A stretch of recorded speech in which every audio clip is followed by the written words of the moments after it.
नेप्से अहिले 2676 मा क्लोज भएको रहेछ। अबको नेप्सेको यात्रा के हुन्छ, नेप्से तल जान्छ कि माथि, यसको प्रोबेबिलिटीहरू चाहिँ हामी हेर्छौँ। पहिलाको एनालाइसिस भिडियो चाहिँ च्यानलमा रहेको छ, गएर चाहिँ वाच गर्नुहोला। त्यो भिडियोबाट केही न केही तपाईँ पक्कै सिक्नुहुन्छ। हाम्रो नेप्सेले यो जुन जोन छ यो एकदम इम्पोर्टेन्ट सपोर्टको रूपमा काम गरी, डिमान्ड जोनको रूपमा काम गरी चाहिँ माथि गयो। माथि गएर ब्रेक अफ स्ट्रक्चर यहाँ गरेको छ।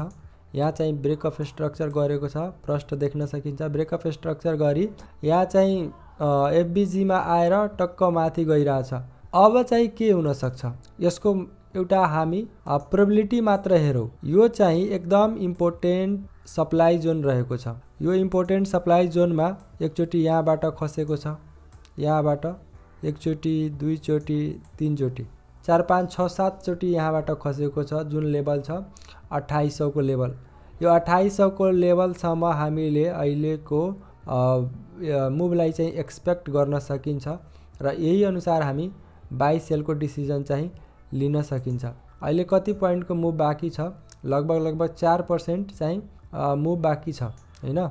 सो नेप्से अहिले ओभरअल हेर्दा पोजिटिभ नै छ।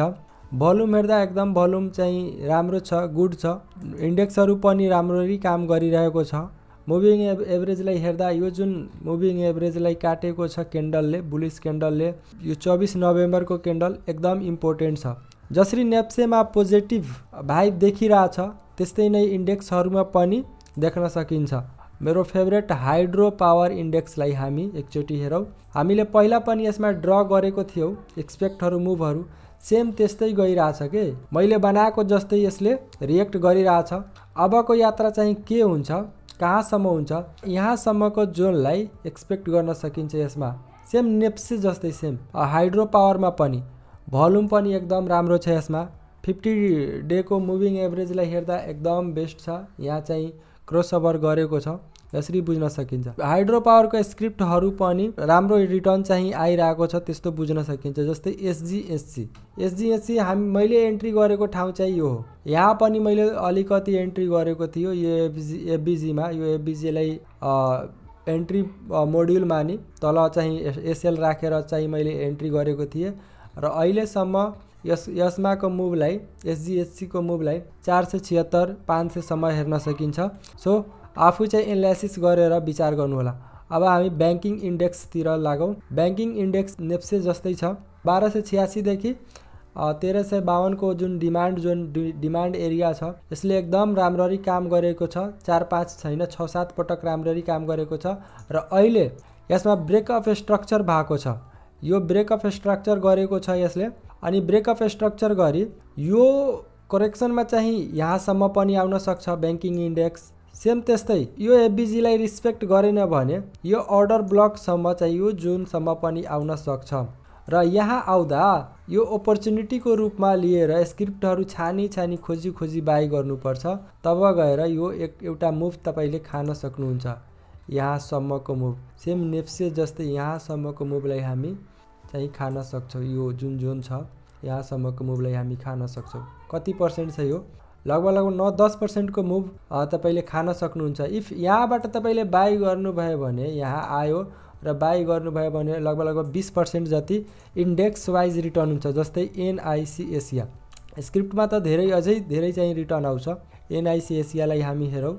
सेम त्यस्तै यहाँ ब्रेक अफ स्ट्रक्चर गरेको छ। ब्रेक अफ स्ट्रक्चर गरेको छ। हामी फिबोनाची लगाएर हेर्छौँ। चाहिँ हामी एन्ट्री पोइन्ट हामी खोज्छौँ एनआइसी एसियामा। यो चाहिँ ध्यान दिएर हेर्नु होला। स्ट्रेटेजी सिक्नको लागि व्हाट्सएपमा चाहिँ कन्ट्याक्ट गर्नु होला। यहाँ आउँदा यो जुन जोन छ हाम्रो फेरि टक्क यहाँबाट तल आयो हैन, टक्क यहाँबाट सेलिङ आएर यहाँसम्म आउँछ भने हामी एन्ट्री लिन्छौँ यसमा। इफ नेप्से पोजिटिभ रह्यो भने त्यो सबै हेर्नुपर्छ, इन्डेक्स वाइज नेप्से वाइज सबै हेर्नुपर्छ के। यहाँ एन्ट्री लिएर हामी एउटा सानो स्टप लस राखी 2-3% जतिको सानै राख्नुपर्छ। अनि टार्गेट चाहिँ हामी राख्छौँ यहाँसम्मको। राम्रो मुभ चाहिँ हामीले एक्सपेक्ट गर्यो भने यहाँसम्मको हाम्रो स्विङ हाईसम्म जुन छ त्यहाँसम्म टार्गेट राख्न सकिन्छ। यो एउटा एनआइसी एसिया ब्याङ्किङ इन्डेक्सको चाहिँ तपाईँहरूको लागि वाच लिस्ट भयो। अब हामी फाइनेन्सतर्फ लागौँ। फाइनेन्समा पोजिटिभिटी अहिले छैन, म त त्यही भन्छु। फाइनेन्सबाट अलि टाढा नै बस्नु होला। फाइनेन्स इन्डेक्स चाहिँ अहिले त्यति चाहिँ बाई गर्ने खालको छैन, सो यसले अभोइड नै गर्नु होला। हामी होटलतर्फ लागौँ। होटलमा के छ? होटलमा चाहिँ राम्रै मुभ आयो, यसले यहाँसम्म आइसकेको छ। अहिले होटलतिर स्क्रिप्ट वाइज चाहिँ एन्ट्री गर्न सकिन्छ, तर इन्डेक्स वाइज अलि माथि नै गइसक्यो, अभोइड गर्दा नै बेटर होला। इन्भेस्टमेन्ट सेक्टरमा के कस्तो छ? इन्भेस्टमेन्ट सेक्टर चाहिँ हेर्न सकिन्छ। इफ इन्भेस्टमेन्ट सेक्टरको तपाईसँग वाच लिस्ट छ भने हेर्न सकिन्छ। कुनै स्टक चाहिँ छ तपाईको डिमान्ड जोनतिर छ भने हेर्न सकिन्छ, नत्र यसमा इन्डेक्स वाइज बाई गर्दा यहाँबाट नै बाई गर्दा बेटर हुन्थ्यो, जुन हामीले छोडिसकेका छौँ। अब त ढिलो भइसक्यो, त्यो रिस्क म्यानेजमेन्ट मिलेन, रिस्क रिवार्ड रेसियो, त्यही भएर अभोइड गर्दा नै बेटर हुन्छ। स्क्रिप्ट वाइज चाहिँ हेर्न सकिन्छ। इन्डेक्स वाइज म्यानुफ्याक्चरिङमा हेर्छौँ। म्यानुफ्याक्चरिङ चाहिँ अहिले आफ्नो टपतिर लागिरहेछ। टपतिर लाग्दा अलि सतर्क नै बस्नु होला। So avoid.